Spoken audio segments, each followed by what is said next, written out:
My name is Emily, a 28-year-old woman living at home with my mother and older sister Catherine, who is 2 years my senior. Because of this, my family often refers to me as an unemployed failure in my late 20s. At 28, I find myself confined to my room. Hey, unemployed failure, pay this month's rent. My sister Catherine bangs on the door, her voice raised. After graduating from school, Catherine landed a job at a local company but quit, citing issues with her juniors. Rumors suggest she was the one bullying them, which caused problems. Now, she takes up short-term part-time jobs, proudly calling herself a part-timer. At least I'm working part-time, Catherine often says. You're the unemployed failure here, the lowest in this house. I've never been good at socializing, dating back to my school days when I was constantly compared to Catherine. She was outgoing and popular, while I was more reserved. Catherine enjoyed teasing me, labeling me a failure and spreading rumors about me to her friends. She talks of bugs in the garden, she'd say, or locks herself in her room reading strange books, probably nerdy stuff. Her words and actions made me withdraw further. I avoided socializing, joined no clubs, and had no friends. My hobbies became my solace, my escape from reality. My mother, a stay-at-home mom since divorcing my father when I was young, often scolded me. If you continue like this, you won't survive in society, she'd say. Look at Catherine. Learn from her.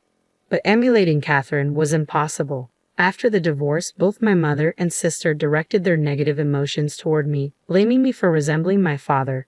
Despite this, it was my father who financially supported us, ensuring Catherine and I never struggled. I secretly kept in touch with my father without my mother's knowledge. Occasionally, we'd exchange messages. When it was time to choose a high school, he told me, "Go to the school you want, Emily. I'll pay for it." He managed to persuade my mother, and thanks to him, I attended the high school of my choice. However, my mother became stricter with me, seemingly displeased that I had gone through my father. She would often complain loudly enough for me to hear, saying things like, "It's tough having such an incompetent daughter," or, "It's strange how responsible Catherine is." Over time, I stopped confiding in my mother about myself or my future, believing it would be futile based on past dismissals. I resolved to handle things on my own. My mother held a grudge because I had once confided in my father. Her response was simply, "Once you turn 18, do whatever you want." As time passed, my mother and Catherine remained unaware of my interactions with my father, and both my sister and I grew up. Despite everything, I hoped for reconciliation with my mother and Catherine. Our bond had weakened due to the divorce, but I clung to the belief that even a small gesture could mend things. Each year, I carefully picked out gifts and celebrated Catherine's birthday. "What's this? Such poor taste," Catherine would often remark. I attempted to cook meals in the kitchen, but my mother would shut me down with, "This isn't edible. Don't do it again." No matter what I did, I couldn't improve my relationship with them. Years passed and I began eating out more often. "How can you afford such luxuries? Where are you getting the money?" My mother would scold me. I dodged her questions, simply saying, "I have a part-time job." After turning 22, I began paying rent after my father's financial support ended. Catherine quit her job, leaving both her and my mother with no income. Their financial insecurity seemed to intensify their harassment towards me. I was charged $500 a month for rent and food expenses, while Catherine paid nothing. Despite living under the same roof, we rarely interacted or shared meals. Despite the strained situation, I decided to contribute. My family is in trouble, I thought. I have to help. However, I was shocked to discover something unsettling. I found out that, apart from me, my mother was demanding a monthly allowance of $4,000 from her own parents. Knowing my close relationship with my grandparents, they consulted me about this request. I was taken aback by the amount my mother was asking for, considering my grandparents were elderly and no longer working. Realizing they couldn't afford such a sum regularly, I asked my grandparents to redirect the $4,000 allowance to me instead, intending to pass it on to my mother. I apologized for burdening them with her demands. My grandparents looked apologetic but assured me, "Don't worry about the money. There's a reason we didn't give it directly to your mother." I feared my mother might exploit the situation if she knew I had access to that money. I held on to hope that Catherine finding a new job would ease our financial concerns and restore our family dynamics. With that hope in mind, I continued to pay a total of $4,500. One more thing, Emily, my mother announced with a smirk. Mom and I are moving to a new apartment soon. Which new apartment? I asked cautiously. Catherine proudly handed me a brochure of a luxury high-rise. Here, it's amazing, isn't it? The location, amenities, and view were indeed top-notch, but I couldn't fathom who would pay for it or why they were moving there. After all, Catherine only worked part-time jobs. Lost in thought as I examined the brochure, Catherine remarked, I might let you live there too. You? Live there too? She taunted. You're unemployed trash who can't do anything without us, right? Well, if you insist, I might consider letting you live there.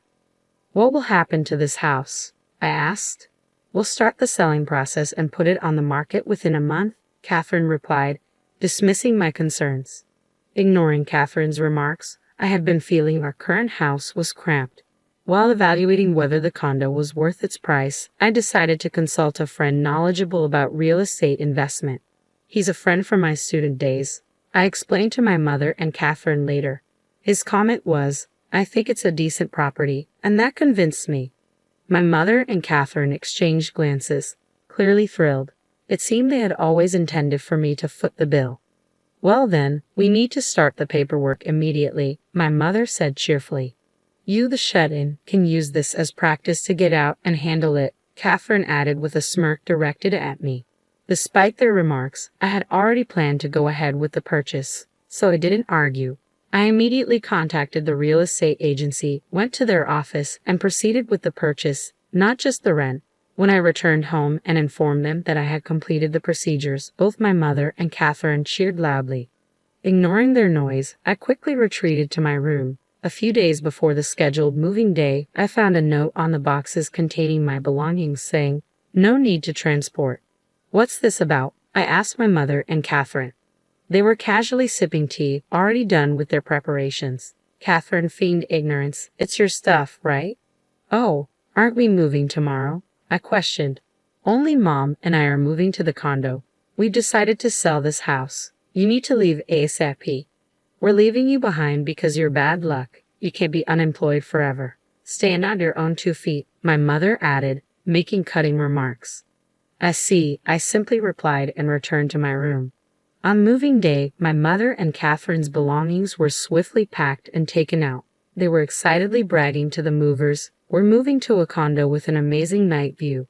Of course, they completely ignored me. I stayed in my room, focused on my work. A few hours later, my phone started ringing incessantly. Hello? Hey, unemployed trash, what's going on? Catherine's voice pierced through the phone. They told us the contract isn't set up. Emily, didn't you handle the paperwork? I thought you could at least manage that, you useless piece of junk. The shouting was so loud that I instinctively moved the phone away from my ear. Well, I did handle the paperwork, I replied calmly. What do you mean? They told us we aren't the current leaseholders. Catherine's voice grew high-pitched and accusatory. I did handle it. I did rent it. I bought it, but since only Mom and you were supposed to live there, I sold it. Sold? That's right. The day they told me I couldn't move with them, I sold the apartment. It was a bit of a hassle, but I didn't want to pay for a home that only you would live in. Their voices sounded like they were arguing over the phone. Why don't you two just renegotiate the contract? I suggested. My naive sister has a point, Mom. Let's renegotiate it for us. We can make Emily pay us back later, Catherine suggested. Yes, let's do that, my mother agreed. The call abruptly ended. A few hours later, my phone rang again, this time with Catherine's shrill voice. You schemed something, didn't you? What are you talking about? I figured as much, I said to them. Why can't we sign it? Catherine asked. I don't know, I replied. They said something technical, something about not having enough credit or something. Catherine isn't the sharpest tool in the shed. She probably doesn't understand the term credit, I muttered to myself. They don't trust you to sign a contract, I explained patiently, as if teaching children. It's about social credibility. You often claim to be a part-timer, but barely work, making you pretty much unemployed trash. They won't lease to someone like that. Why could you, an unemployed trash, sign it and not me? Something's fishy. He must have raped something, Catherine protested. Realizing the conversation was going nowhere, I decided to clear things up. Listen, Catherine and Mom, Are you listening? Remember I went to an art school? I began, despite Mom being against it because it was far away. I've always been drawing. I even won a national competition in high school. My achievements were recognized, and I got a scholarship to attend a famous art university. Neither of you knew, did you? I never told you guys. I'm still drawing, using Dad's room for it. The monthly rent of $4,000 might seem high, but I felt it was okay given the hassle of moving. Oh, I'll send you the link to my portfolio website, I continued, sending it to both Catherine's and Mom's phones. This site showcases my achievements and past works. There's also a contact form for potential buyers of my artwork. I'm not an unemployed trash. I've been investing my income as well. I think my annual income is on par with business owners. My income is leagues ahead of yours, Catherine, who claims to be a part-timer. That's why I have credibility. You're lying? Stop making things up. Catherine's voice was faint and incredulous.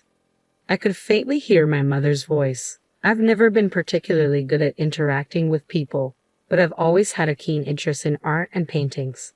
Finding joy drawing objects around the house, replicating plants and copying insects, the art book my father secretly bought for me on my birthday is a treasure item. To my unsophisticated sister Catherine, it probably looked like something a nerd would read. Being a successful artist, I of course don't work for a company, I thought, reflecting on how to my mother and Catherine, I probably appeared as an unemployed recluse trash. After all, they've never shown any interest in me before. They have no clue about the real me. I don't know or care if you're some great person, but I won't forgive you for betraying Mom and me, my mother said.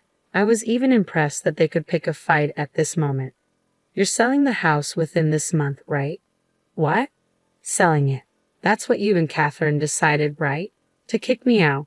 I could tell over the phone that both my mother and Catherine were speechless. I've already moved, as I told you, to one of the apartments I had invested in. I heard my mother and Catherine starting to panic on the other end, saying things like, "This is bad, we have to cancel the sale." After they removed their belongings, I had another moving company take out the rest. I'm already relaxing in my new place, sipping my coffee, I remarked. Looks like you two might end up homeless. Hope you can cancel the sale in time. How much more will you mock your family to feel satisfied? My mother said. Hearing her say that for the first time, I shouted back in anger, "That's my line. I don't expect them to understand how I felt all these years being treated as the lowest in the family. I don't want to feel sorry for myself.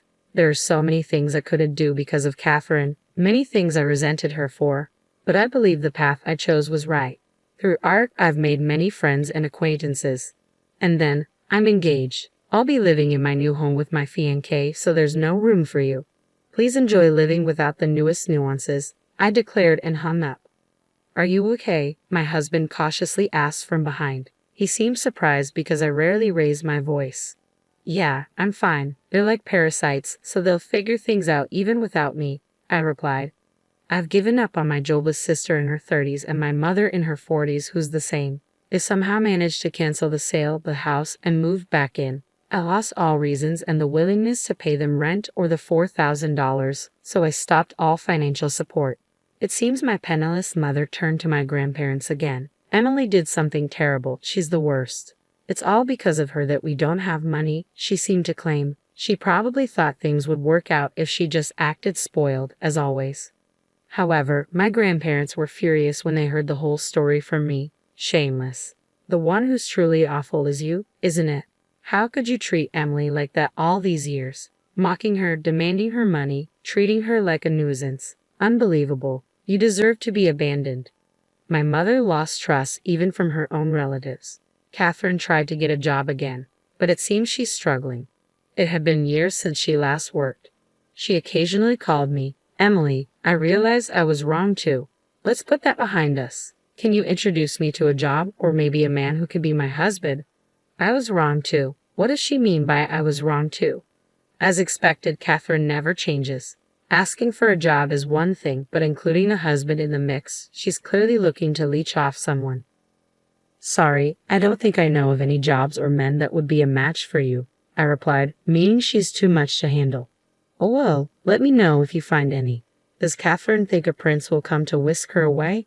She's already 30, yet still so immature in this respect." Catherine and my mother are so alike. The reason my mother divorced my father was because she solely depended on his income without doing anything herself. My father, having a job with frequent overseas assignments, found it challenging to raise children, so he had no choice but to entrust their custody to my mother. He told my mother to raise us properly since he was providing ample child support. As a result, while my mother doted on Catherine, it seemed she grew to resent me, who took after my father. And now, even I have turned my back on my mother. If Catherine ever gets married, I can already foresee a similar future for her. I'm glad. I couldn't help but let those words slip about what my husband asks that I didn't turn out like Catherine, with a kind husband, a fulfilling life, and a job. I have things that neither my mother nor Catherine possess, especially considering I grew up being treated poorly by both of them.